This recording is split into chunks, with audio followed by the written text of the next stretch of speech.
ఫిలిప్పీలకు రాసిన పత్రిక 2వ అధ్యాయం 13వ వచనం చదువుతున్నాను. ఎందుకనగా మీరు ఇచ్చయించుటకును కార్యసిద్ధి కలుగజేసుకున్నటకును తన దయా సంకల్పము నెరవేరుటకై మీలో కార్యసిద్ధి కలుగజేయువాడు దేవుడే. ఆత్మస్వరూపైన నా దేవా, నా నోటి మాటయు నా హృదయ ధ్యానము నీకు అంగీకార కృతముగా ఉండులాగున ప్రభువా, నన్ను నీ శిలువ చాటున మరుగుపరచండి. నీ నోటికి నన్ను బూరగా వాడుకునండి. కుడిన ప్రతి బిడ్డకు కావలసినటువంటి ఆత్మీయ సత్యములను ఆత్మీయ మర్మములను నీ బిడ్డలకు బయలుపరిచి నీ బిడ్డలందరి ద్వారా మీరే మహిమను పొందమని నన్ను నేను నీకు అప్పగించుకుంటూ నా రక్షకుడైనటువంటి యేసుక్రీస్తుల వారి దివ్యనామంలో అడుగుతూ ప్రార్థిస్తూ ఉన్నాను తండ్రి.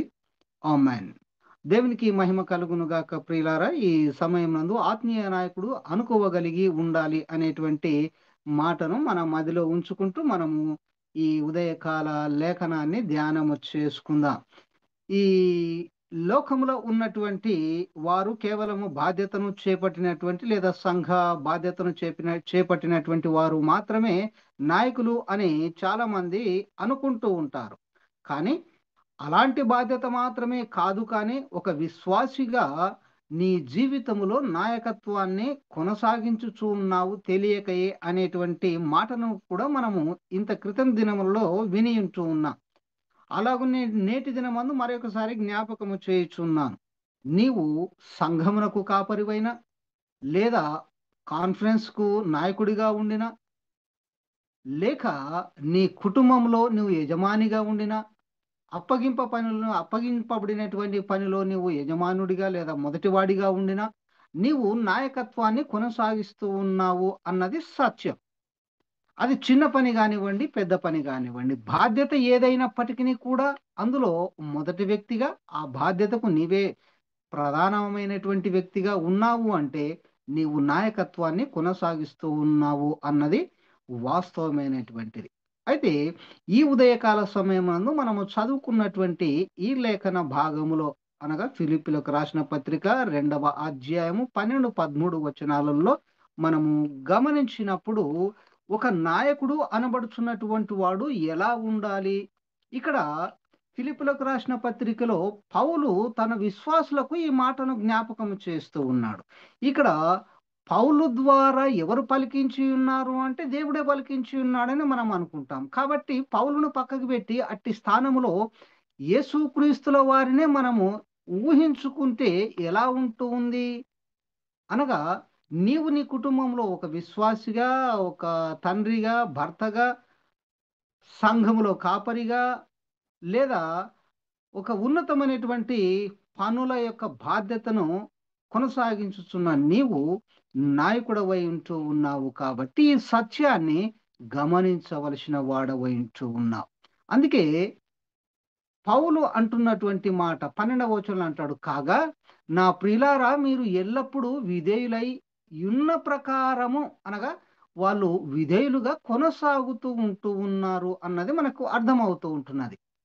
అయితే ఆ ప్రకారంగానే ఏమంటాడు, నేను ఉన్నప్పుడు మాత్రమే కాదు గాని నేను లేని సమయంలో ఇంకా నీవు ఏమై ఉండాలి, నమ్రతను కలిగి ఉండాలి లేదా అనుకువను కలిగి ఉండాలి అని పౌలు జ్ఞాపకం చేస్తూ ఉంటున్నాడు. యేసుక్రీస్తుల వారు కూడా అదే ఉద్దేశాన్ని వ్యక్తపరిచి ఉంటూ ఉన్నాడు. అయితే ఆయన లేని సమయంలో మనము ఎంతటి అనుకువను క్రీస్తు నామమున ఒక నాయకుడిగా నీవు కనపరచుచూ ఉన్నావు. అది నీ కుటుంబంలోనైనాను, నీ సమాజంలోనైనాను, నీ సంఘంలోనైనాను, లేదా నీకు అప్పగింపబడినటువంటి పనులలోనైనాను కూడా నీవు ఎలాంటి అనుకువను కనపరచుచూ ఉన్నావు. అట్టి అనుకువలో క్రీస్తును నీవు చూపుచూ ఉన్నావా అన్నది ప్రాముఖ్యమైనటువంటిది. ఎందుకనగా క్రీస్తుని పౌలే అంటున్నాడు, నన్ను పోలి మీరు నడుచుకునండి అని. మరి అలాంటిది పౌలునే పరిచర్యకు పిలిచినటువంటి దేవాది దేవుడైన యేసుక్రీస్తుల వారు అట్టి ఉద్దేశాన్ని కలిగి ఉండడా అంటే తప్పక కలిగి ఉన్నాడు ప్రియులారా. కాబట్టి ఆయన ఉద్దేశము చొప్పున మనమందరము కూడా మన విశ్వాసంలో అనగా నాయకులు లేదా నాయకులము అని అనుకుంటున్న మనము, అట్టి బాధ్యతను కొనసాగించుతున్న మనము ఇట్టి అనుకువను కలిగి ఉండాలి అని దేవుడు జ్ఞాపకం చేస్తూ ఉన్నాడు. ఒకవేళ నీవు గనక ఇట్టి అనుకువను కలిగి ఉండినట్లయితే నీలో సమాజము కానివ్వండి, సంఘము కానివ్వండి ఏమి గమనించాలి అంటే దేవుని యందలి భయమును, దేవుని యందలి వణుకును మనము కనపరుస్తాం. ఎలా అంటే మన రక్షణను విసర్జించి కాదు, మన రక్షణను కొనసాగించుకుంటూ. అందుకే పౌలు అంటాడు, మీ సొంత రక్షణను కొనసాగించుకొనుడి అని 12 ఎండింగ్‌లో అంటాడు. అంటే అర్థం ఏమిటి? నీ రక్షణను నీవు కోల్పోకూడదు. ఈ దినాల్లో భయమును, వణుకును కనపరుచుచూ ఉన్నారు. ఎవరికి? అంటే దేవునికి కాదు ప్రియులారా. లోకములో ఉన్నటువంటి లౌకిక వాదులకు ఇట్టి భయమును, వణుకును కలిగి జీవిస్తూ ఉంటూ ఉన్నారు నేటి నాయకులైనటువంటి వారు. అనగా అర్థం ఏమిటి? వారు వారి సొంత రక్షణను విసర్జించి లౌకిక సంబంధమైనటువంటి నాయకుల ఎడల వారు భయమును, వణుకును కనపరుచుచూ ఉంటూ ఉన్నారు. ఒకవేళ నీవు నేడు నిజముగా ఆత్మ సంబంధమైనటువంటి నాయకుడవే అని నీకు నీవుగా గ్రహింపు కలిగి ఉండినట్లయితే తప్పనిసరిగా నీలో క్రీస్తు ఎడల అణకువ అనగా విధేయత కలిగి ఉంటావు. అది గమనిస్తావు నా జీవితంలో. అంత మాత్రమే గాక దేవుని యొక్క మాటకు, దేవుని యొక్క సన్నిధికి నీవు తప్పనిసరిగా భయమును, వణుకును కలిగి జీవిస్తావు. ఎందుకంటే ఈ భయము, వణుకు ఎందుకు వస్తుంది అంటే, నేను ఒకవేళ దేవుడు అనుగ్రహించిన రక్షణను కోల్పోతానేమో అన్నటువంటి భయము, వణుకు ఒక నాయకునిలో ఉండినట్లయితే, ఆ నాయకుని కింద ఉన్నటువంటి సమాజము కావచ్చు, సంఘము కావచ్చు, లేదా ఇతరాత్రమైనటువంటి వారు ఎవరైనాను సరే, వారును కూడా వారు పొందిన రక్షణను కొనసాగించుకొనుట కొరకు సిద్ధహస్తులవుతారు. ఎందుకంటే వారి నాయకుడే అలాంటి దేవుని యందలి భయము, భక్తి కలిగి తన రక్షణను కొనసాగించుకొనుట కొరకు ఆయన ఎడల అనుకోవను కలిగి ఉంటూ ఉన్నాడు. లేదా విధేయత కలిగి ఉంటూ ఉన్నాడు. కాబట్టి ఆ రక్షణను కొనసాగించుకుంటాడు అన్నది సత్యమైనటువంటి మాట ప్రియులారా. అందుకే ఈ ఉదయకాల సమయమున ఆత్మీయమైనటువంటి నాయకత్వపు బాధ్యతను కలిగి ఉన్న ఎవరైనాను సరే ఇట్టి విషయాన్ని దృష్టిలో ఉంచుకోవాలని జ్ఞాపకము చేస్తూ ఉంటున్నాడు. 13వ వచనం మళ్ళా చదువుతాను, గమనిద్దాం ఏమంటున్నాడో. ఎందుకనగా మీరు ఇచ్చయించుటకును అనగా మీరు ఏమి చెయ్య తలంచుకొని ఉంటూ ఉన్నారో ఆ తలంపును నెరవేర్చుట కొరకై. అందుకే అంటున్నాడు, కార్యసిద్ధి కలుగజేసి కొనుటకును తన దయా సంకల్పమును నెరవేర్చుటకై మనలో అనగా ఆత్మీయ నాయకత్వం వహిస్తున్నటువంటి వారిలో దేవుడే కార్యసిద్ధి కలుగజేయువాడై ఉంటూ ఉన్నాడు. దేవుడు నీవు ఇచ్చేయించినటువంటి దానిని నెరవేర్చాలి అంటే ఇప్పుడు నీవేమై ఉండాలి? నీ రక్షణను కొనసాగించుకుంటూ భయమును, వణుకును కలిగి దేవునికి విధేయతను చూపినప్పుడు మాత్రమే ఇది సాధ్యమవుతుంది. ఏమిటి? దేవుని యొక్క కార్యము లేదా దేవుడు ఉద్దేశించిన కార్యము నీ ద్వారా జరగబడబోవచ్చు ఉన్నది. అది జరగాలి అంటే మనలో ముందు ఇది ఉండాలి. మనం తలపెట్టిన కార్యము లేదా ఆ తలపెట్టుట కొరకై దేవుని సంకల్పము మనలో ఉండినట్లయితే అట్టి సంకల్పాన్ని నెరవేర్చుట కొరకు దేవుడు తన కార్యసిద్ధిని కొనసాగించబోవచ్చు ఉన్నాడు. అనగా తన ప్రణాళికను నీ ద్వారా కొనసాగించబోవచ్చు ఉంటూ ఉన్నాడు. బికాస్ నీవు దేవుని ఎడల భయభక్తులు కలిగి ఉంటున్నావు. నీ రక్షణ విసర్జించకుండా నీ జీవితాన్ని కొనసాగిస్తున్నావు. కాబట్టి దేవుడు నీ ద్వారా కార్యమును తన కార్యమును చేసుకున్నట కొరకు సంసిద్ధుడై ఉంటూ ఉన్నాడు అన్నది ఈ లేఖనము ద్వారా మనము గమనిస్తూ ఉంటున్నాం. అయితే నాయకుని ఎడల దేవుని విశ్వసనీయమైనటువంటి కార్యము జరగాలి, జరుగుతూ ఉంది. ఎప్పుడు అంటే పై లక్షణాలన్నీ మనము కలిగి ఉండినప్పుడు. అందుకే ఫిలిప్పీలకు రాసిన పత్రిక 1:6లో ఈ మాటను సెలవిస్తూ ఉంటున్నాడు. మీలో ఈ సత్క్రియను ఆరంభించిన వాడు యేసుక్రీస్తు దినము వరకు దానిని కొనసాగించునని రూఢిగా నమ్ముచూ ఉన్నాను. నీవు ఎవరి నామమున ఏ కార్యమును తలపెట్టి ఉన్నావు? అనగా క్రీస్తు యొక్క నామమున నీవు కార్యమును తలపెట్టి ఉండినట్లయితే ఆ కార్యమునకు మధ్యలో ఏ విధమైనటువంటి ఆటంకములు సంభవించినప్పటికీ కూడా అట్టి ఆటంకములను అన్నింటినీ కూడా అధిగమించి, ఇంకొక రకంగా చెప్పాలంటే జయించుకుంటూ క్రీస్తు దినము వరకు కూడా నీవు అప్పగించబడిన పనిని కొనసాగిస్తున్నాను లేదా కొనసాగిస్తాను అనేటువంటి గట్టి నమ్మకము నీలో ఉండాలి. ఉంటుంది అని వాక్యము సెలవిస్తుంది ప్రియులారా. మనం తలపెట్టుచున్నటువంటి కార్యం ఏమిటి? ఒకవేళ నేను దైవజనునిగా, సంఘ కాపరిగా, లేకుంటే మిషనరీగా, లేకుంటే వేదాంత పండితునిగా, లేదా వేదాంత బోధకునిగా నేను నాయకత్వపు బాధ్యతను వహించి ఉన్నాను అంటే అర్థం ఏమిటి? క్రీస్తు రాకడ వరకు నేను దీనిని కొనసాగిస్తాను. ఒక తీర్మానంతోనే మనము ఈ బాధ్యతను చేపట్టి ఉంటూ ఉన్నాం.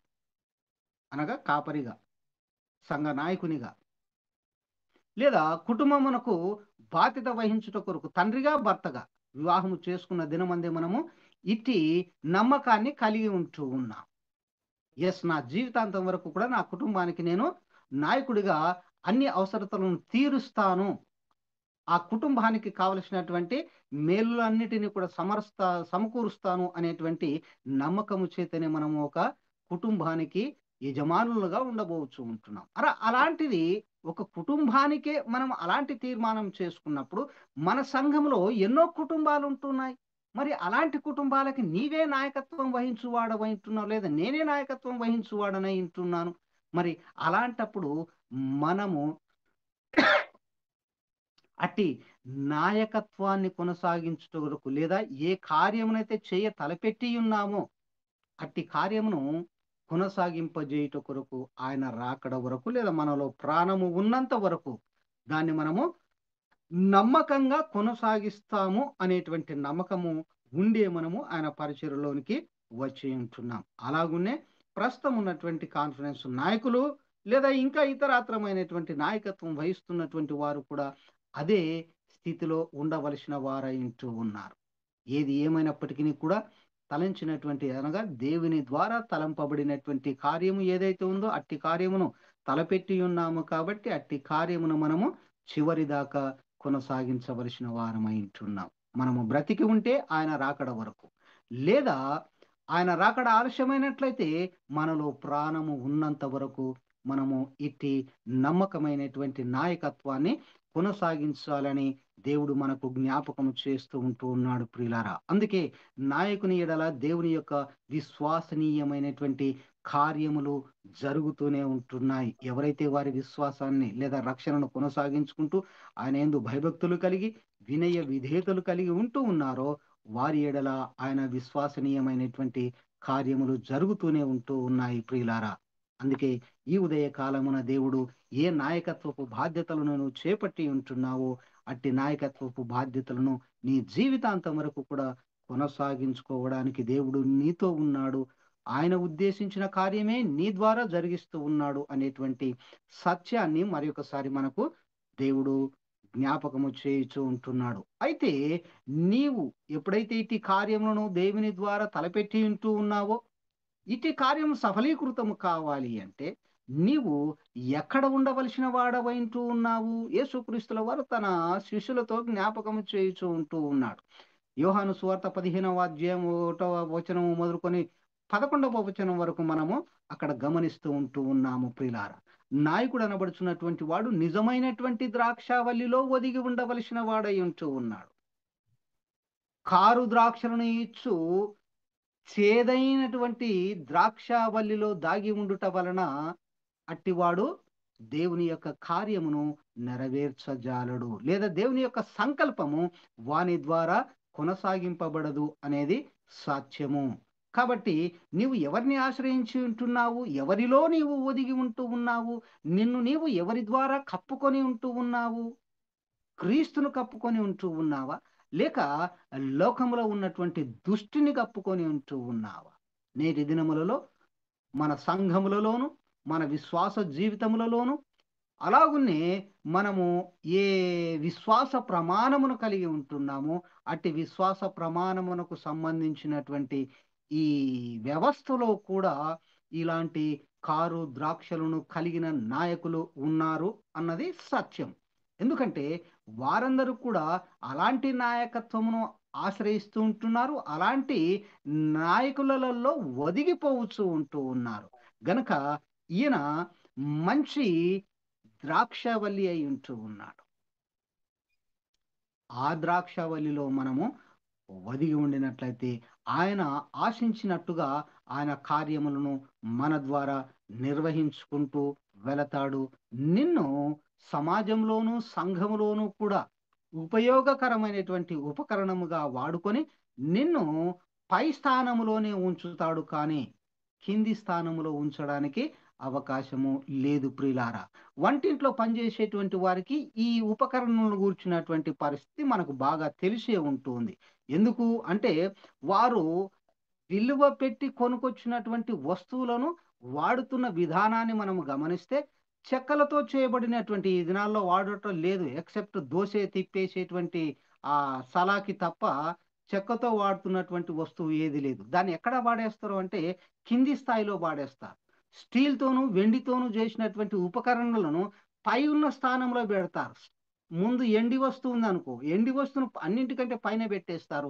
స్టీల్ వస్తువు ఉంటే దాని కింద పెడతారు.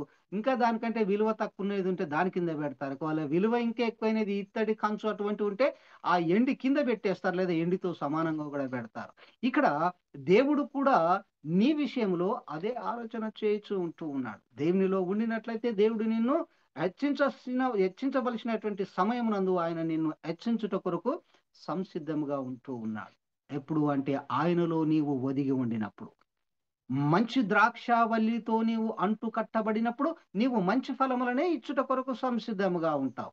కారు ద్రాక్షతో నీవు అంటు కట్టబడి ఉండినట్లయితే జీవితంలో కూడా ఇలాంటి కారు ద్రాక్షలే ఉద్భవిస్తాయి అన్నది సత్యమైనటువంటిది. అయితే నీవు ఎప్పుడైతే ఆయనలో ఒదిగి ఉంటావో అప్పుడు నాయకుడు భారభరితమైనటువంటి సహనమును కలిగి ఉంటాడు, లేదా కలిగి ఉండాలి. ఆత్మీయమైనటువంటి నాయకుడు ఇటు భారభరితమైనటువంటి సహనము కలిగి ఉండకపోయినట్లయితే నీవు క్రీస్తులో ఒదిగి ఉండలేదు, లేదా క్రీస్తుతో అంటుకట్టబడలేదు. నీవు అంటుకట్టబడలేదు అంటే నీలో నీ సొంత రక్షణను కాపాడుకొనగలిగినటువంటి విశ్వాస జీవితము లేదు. ఎందుకనగా నీలో ఆయన యందు భయము లేదు. అలాగుననే నీ నా జీవితాల్లో వణుకు కూడా కనిపించడము లేదు. ఎందుకు అంటే మనము ఆయనకి విధేయతను లేదా అనుకువను కనపరచలేకపోవచ్చు ఉన్నాము కాబట్టి. ఒకవేళ నువ్వు నిజంగా ఇట్టి లక్షణాలన్నీ కలిగి ఉండినట్లయితే ఈ నీవు నాయకుడు అనబడుచున్నటువంటి నీలోను నాలోను కూడా భారభరితమైనటువంటి సహనము తప్పనిసరిగా కలిగి ఉంటూ ఉంది ప్రియులారా. కలిగి ఉంటుంది. ఎందుకు ఒకసారి ఈ ప్రకటనా గ్రంథము 2వ అధ్యాయము 2వ వచనము నుంచి 4వ వచనం వరకు గనక మనము చదివితే అక్కడ దేవుడు ఒక మాటను మనకు జ్ఞాపకము చేయుచూ ఉంటూ ఉన్నాడు. అయితే అక్కడ ఉన్నటువంటి మాటలన్నీ కూడా మనకు తెలుసు. అయితే ఒక మాటను నేను మీ ముందు పెడతాను. నీ క్రియలను, నీ కష్టమును, నీ సహనమును నేను ఎరుగుదును. ఏమంటూ ఉన్నాడు? ఎఫెసీ సంఘమును గూర్చి దేవుడు మెచ్చుకుంటూ ఉన్నాడు. కానీ కిందికి వస్తే అయినను నేను తప్పొకటి నీ మీద మోపవలసి ఉన్నది అని జ్ఞాపకం చేస్తూ ఉన్నాడు. గమనించండి, దేవుడు మనల్ని మెచ్చుకున్నంత మాత్రాన మనలో ఏ విధమైనటువంటి దేవునికి వ్యతిరేకమైన లక్షణాలు లేవు అనడానికి ఛాన్స్ లేదు. తప్పనిసరిగా మనము ఎంత దేవునికి ఇష్టకరముగా జీవించినప్పటికీ కూడా మనలో తెలియని దేవునికి వ్యతిరేకమైన క్రియలు ఉన్నాయి. అందుకే ఆ సంఘమును గురించి దేవుడు జ్ఞాపకం చేస్తూ ఉంటూ ఉన్నాడు. నీపై తప్పిదం ఒకటి మోపవలసి ఉన్నదనేటువంటి మాటను జ్ఞాపకం చేస్తున్నాడు. చూద్దాం, ఆ మాటలోనికి వస్తాం. ఏమంటున్నాడో గమనించండి. నీ క్రియలను, నీ కష్టమును, నీ సహనమును నేను ఎరుగుదును. నీవు దుష్టులను సహింపలేవనియు, అపోస్తలులు కాకయే తాము అపోస్తలుడమని చెప్పుకొని వారిని పరీక్షించి వారు అబద్ధికులని నీవు కనుగొంటివనియు, నీవు సహనము కలిగి నా నామము నిమిత్తము భారము భరించి అలయలేదనియు నేను ఎరుగుదును. అయినను మొదట నీకుండిన ప్రేమ నువ్వు వదిలితివని నేను నీ మీద తప్పొకటి మోపవలసి ఉన్నది. ఎస్ ప్రియులారా, నేటి దినమందు మన సంఘములను మనం గమనించినప్పుడు, లేదా ప్రస్తుత కాన్ఫరెన్స్ యొక్క పరిస్థితిని మనము గమనించినప్పుడు ఇదే విషయాలు మనము చూచుచూ ఉన్నాం. నీవు సహనము కలిగి నా నామము నిమిత్తము భారము భరించి అలయలేదని నేను ఎరుగుదును. అయినను మొదట నీకుండిన ప్రేమను నీవు వదిలితివని నేను నీ మీద తప్పొకటి మోపవలసి ఉంటున్నది. ఎందుకు? 2వ వచనంలో మంచి లక్షణాలు కనపరుస్తూ ఉన్నాడు. 3, 4 వచ్చేలోపు మనలో ఉన్నటువంటి లోపాన్ని చూపుతూ ఉంటూ ఉన్నాడు. అయితే రెండవ వచనంలో ఉన్నటువంటి పరిస్థితి ప్రస్తుతం మన కాన్ఫరెన్స్ లోనే ఉంటూ ఉన్నది ప్రియులారా. ఈ రెండవ వచనం చదువుతాను, గమనించండి. నీవు దుష్టులను సహించలేవనియు అపోస్తులు కాకయే తాము అపోస్తులమని చెప్పుకొని వారిని పరీక్షించి వారు అబద్ధికులని నువ్వు కనుగొని ఇంటివి కనుగొని ఉండ ఇంటివని నేను ఎరుగుదును అంటాడు దేవుడు. అనగా ప్రియులారా, నేటి దినంలో ఇలాంటి సత్యము లేనటువంటి వారు, వాస్తవము కానటువంటి వారు కాన్ఫరెన్స్ లోను, సంఘములలోను, సమాజములలోను ఉంటూ ఉన్నారు. అదిక మనం సునాయాసంగా అర్థము చేసుకునవచ్చును. ఇలాంటి వారి ఎడల నీవు నేను బహు జాగ్రత్త కలిగి ఉండాలన్నది ప్రాముఖ్యమైనటువంటిది. అందుకే యోహాను 15వ అధ్యాయాన్ని గురించి మనము ధ్యాస చేసుకొని ఉంటున్నాం, లేదా జ్ఞాపకం చేసుకొని ఉంటూ ఉన్నాం. మనము నిజమైనటువంటి ద్రాక్షవల్లిలో అంటు కట్టబడితే, లేదా ఆయనలో మనము ఒదిగి ఉంటేనే మనము సత్యము అన్నది అర్థమవుతుంది. ఆయనను కాక మనము వేరే ఎవరిని అనుసరించినా, లేదా ఈ రెండవ వచనంలో ఉన్నటువంటి దుష్టులను గాని, లేదా కాకయే అపోస్తలులం అని చెప్పుకునేటువంటి వారు గాని, లేక గవర్నింగ్ కౌన్సిల్ మేమే అని వారు కాకుండగా కూడా మేమే అని చెప్పుకునేటువంటి వ్యక్తులు ఉంటున్నారు. నిన్నటి దినమందే ఒక విషయాన్ని ఒక సహోదరునితో విని ఉంటున్నాను. ఎవరయ్యా అసలు అంటే, వీళ్ళు గాదు, వాళ్ళు చాలా ప్రయాసపడుతూ ఉంటున్నారు దీన్ని కాపాడుట కొరకు అని నామరూపములు లేనటువంటి వారిని గూర్చి ఆ వ్యక్తులు చెప్పడం జరిగి ఉంటున్నది. అంటే అర్థమేమిటి? వారు ఎవరిని అనుసరిస్తూ ఉంటూ ఉన్నారు అంటే, దుష్టులైనటువంటి వారిని, అపోస్తులు కాకయే అపోస్తలులం అని చెప్పుకుంటున్నటువంటి వారిని వారు అనుసరిస్తూ ఉన్నారు అన్నది నిన్నటి దినమందు నేను గ్రహించి ఉంటూ ఉన్నాను. అనగా వారు ఇంకా అంధత్వములోనే ఉన్నారు, కానీ క్రీస్తు యొక్క వెలుగులోనికి వారు రాలేదు. క్రీస్తు యొక్క వెలుగులోనికి వచ్చి ఉండినట్లయితే తేట తెల్లముగా సమస్త కీడు వారికి, లేదా వారి కంటికి కనిపించి ఉండేది. అందుకే దేవుడు జ్ఞాపకం చేస్తూ ఉంటున్నాడు. నీలో మంచి బాగానే ఉంది, కానీ నీలో ఇలాంటి పొరపాట్లు ఉన్నాయని దేవుడు మనకు సెలవిచ్చుచూ ఉంటున్నాడు. గనుక సహోదరి, సహోదరుడా, నీవు నేను కూడా ఇట్టి సత్యమును గ్రహించగలిగినట్లయితే మనము ఆత్మీయ నాయకులుగా అనుకోనగలిగి ఉంటాము. అలాగునే ఆత్మీయమైనటువంటి నాయకులముగా నిజమైనటువంటి ద్రాక్షవల్లిలో అంటుకట్టబడి ఉంటాము. అప్పుడే మనము భారభరితమైనటువంటి సహనాన్ని కలిగి ఉంటాం. అనగా ఇలాంటి అపోస్తులు కాకయే, లేదా దుష్టులైనటువంటి వారందరూ కూడా మేమే అని వారి యొక్క శక్తి ప్రబలుతూ ఉండినప్పుడు వాటన్నింటిని కూడా భరించగలిగినటువంటి సహనాన్ని కలిగినటువంటి వాడే ఆత్మీయమైనటువంటి నాయకుడు.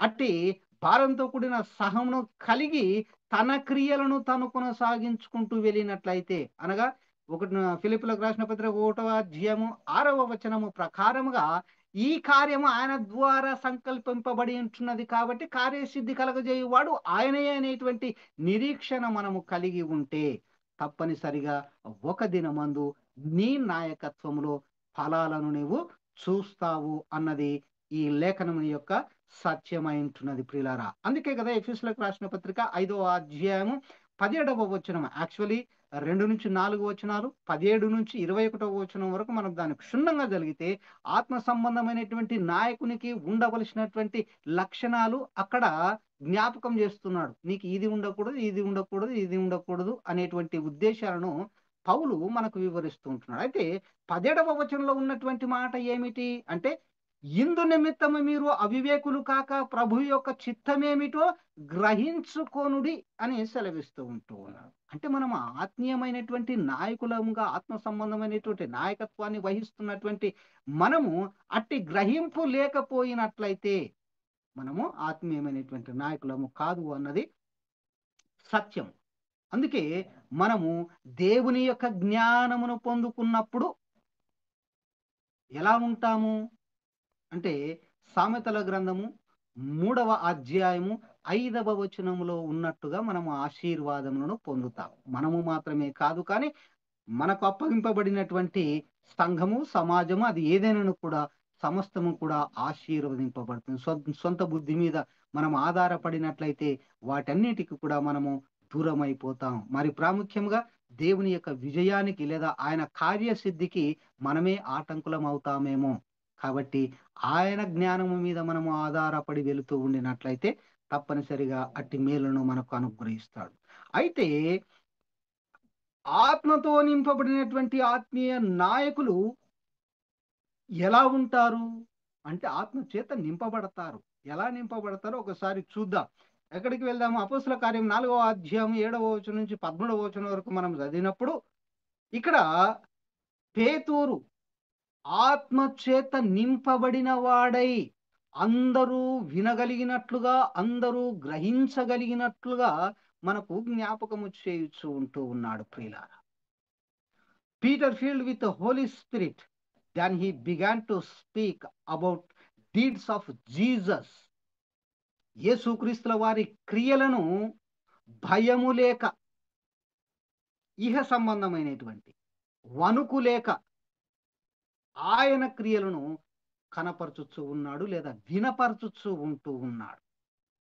అందుకే ప్రియ దేవుని సంగమా, అదే లేఖనంలో ఒక మాటను మనం చూస్తూ ఉంటూ ఉన్నాం. ఏమిటి ఆ మాట?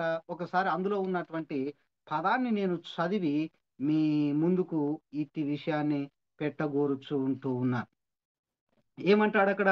ఇల్లు కట్టుచున్నటువంటి మీరు తృణీకరింపబడిన రాయి మూలకు తలరాయి ఆయను అని అంటూ ఉన్నాడు. ఇల్లు కట్టుటకు ఎవరు తలంచి ఉన్నారు? ఎవరు ఇల్లు కట్టాలనుకున్నారు? ఇక్కడ మనం చూస్తే ఏమనుకుంటాం? కట్టుచున్న వాడే ఆ రాయిని తీసి పాడేసాడేమో అని అనుకుంటా. కాదు ప్రియులారా, ఇల్లు నీవు కట్టించగోరి ఉంటున్నావు గనక మీరందరూ కూడా ఇశ్రాయేలు జనాంగము లేదా ప్రస్తుతము మనము క్రైస్తవులమైన మనమందరము కూడా అట్టి ఇంటిని కట్టించుకున్నట కొరకు సిద్ధపడుతూ ఉంటూ ఉన్నాము. ఈ రాయి బాగలేదు అని ఆ రాతిని మనము తీసివేసి ఉంటున్నాం. కానీ నీవు ఎవరికైతే అట్టి ఇంటిని కట్టుట కొరకు బాధ్యతను అప్పగించి ఉంటున్నావో ఆ వ్యక్తి నీవు తీసి పాడవేసినటువంటి రాయిని నీ ఇంటికి మూల రాతినిగా మలిచి ఉంటూ ఉన్నాడు. ఇది ఆత్మ సంబంధమైనటువంటి నాయకుడు చేయగలిగినటువంటి కార్యం.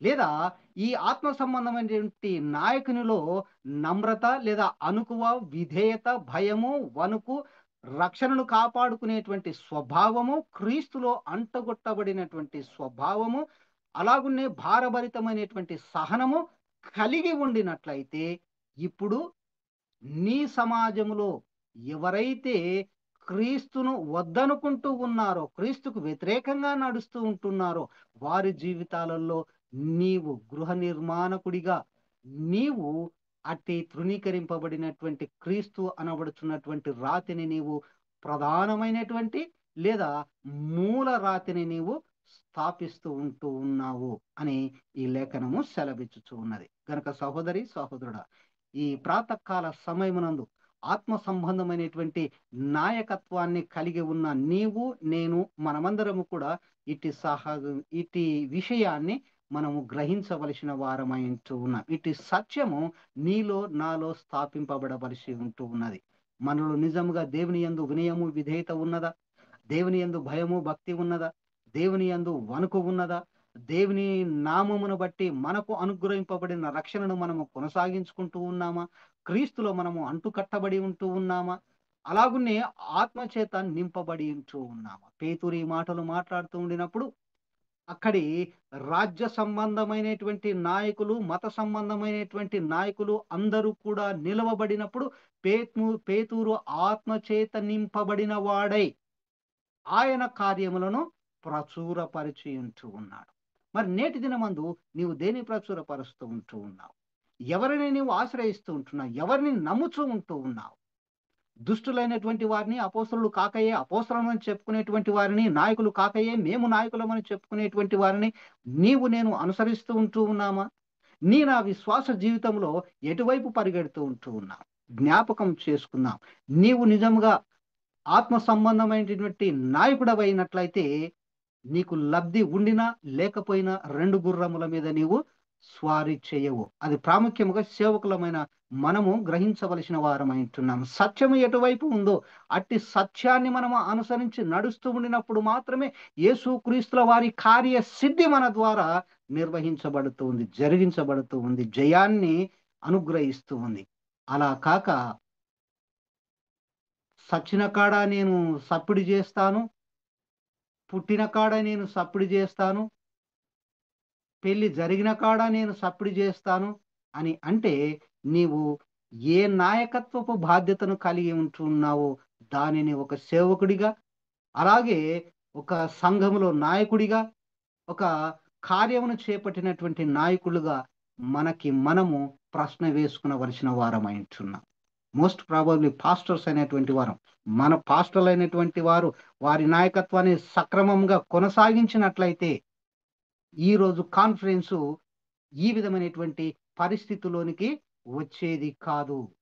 ప్రియ దేవుని సంగమ, ఇక్కడ మనం జ్ఞాపకం చేసుకోవలసిన సత్యం ఏమిటంటే, పేతురు అంటున్నటువంటి మాటలో ఉన్న సత్యం ఏమైంది? ఆత్మచేత నింపబడిన వాడై యేసుక్రీస్తు ఎట్టి కార్యము చేసి ఉన్నాడో మీరు చూచుచూ ఉన్నారు. ఎవరిని?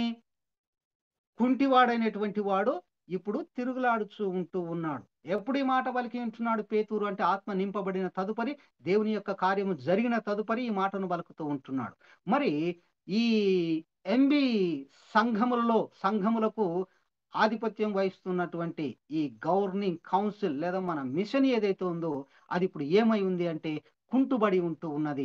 నీ నాయకత్వము ద్వారా, అనగా సంఘ కాపరిగా, సంఘ పెద్దలుగా, మన నాయకత్వము ద్వారా తిరిగి ఈ కుంటిబడినటువంటి కాన్ఫరెన్స్ ని స్వస్థతలోనికి, యేసుక్రీస్తుల వారికి అప్పగించి స్వస్థతలోనికి దానిని తీసుకొని వస్తే అప్పుడు దేవుని యొక్క ఆత్మ మనలను ఆవరించి అట్టి సాక్ష్యమును ఈ ప్రపంచములో కనపరుస్తూ ఉంది. ప్రియులారా, అందుకొరకు నువ్వు సిద్ధంగా ఉన్నావా?